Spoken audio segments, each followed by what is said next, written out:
Je vais commencer cette revue en parlant du foot. Il n'y a rien à dire sur les matchs eux-mêmes.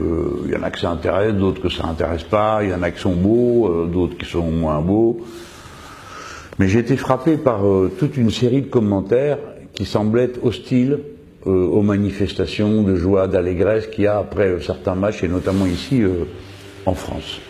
Et je dois dire que je peux comprendre, j'ai longtemps été dans ce cas, que ça insupporte quand il y a comme ça une espèce de cérémonie imposée. Hein. Vous êtes d'accord, vous n'êtes pas d'accord, de toute façon c'est comme ça, c'est foot. Et que ça a un côté envahissant qui n'est pas toujours très respectueux. Je pense ici par exemple à l'Assemblée nationale, on n'a rien demandé à personne et le président a décidé que la séance était interrompue plus tôt pour qu'on puisse voir le match. Il a fixé une heure de reprise, c'était 21h45.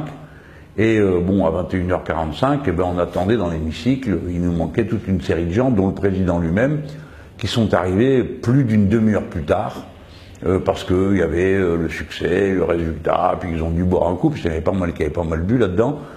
Bon, alors ça, je comprends le côté intrusif et réjouissance obligatoire, que ça puisse choquer et déranger.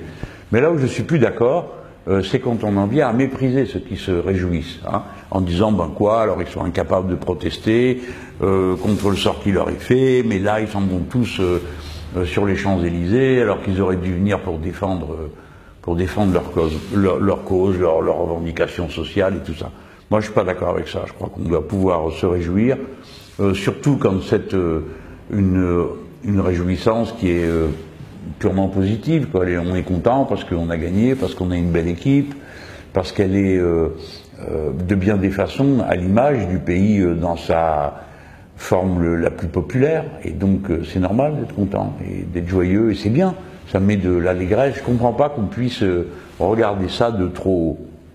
Voilà, je voulais le dire parce que en particulier pour les gens qui partagent ma famille politique et idéologique, je pense que c'est une erreur de regarder des manifestations de cette nature un peu trop de haut, un peu comme les bourgeois l'avaient fait quand les gens s'étaient précipités pour acheter du Nutella qui était en solde. Vous vous rappelez, bon, il y a eu toutes sortes de commentaires méprisants parce que, en effet, ça contient de l'huile de palme, parce que tout ça était vrai.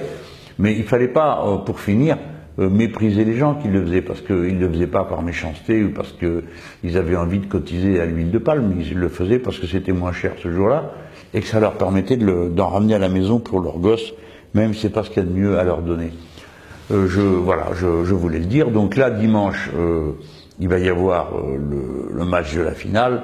Évidemment, l'équipe de France va le gagner et il y aura des manifestations de joie. Et ben moi, je les trouverai normales et sympathiques.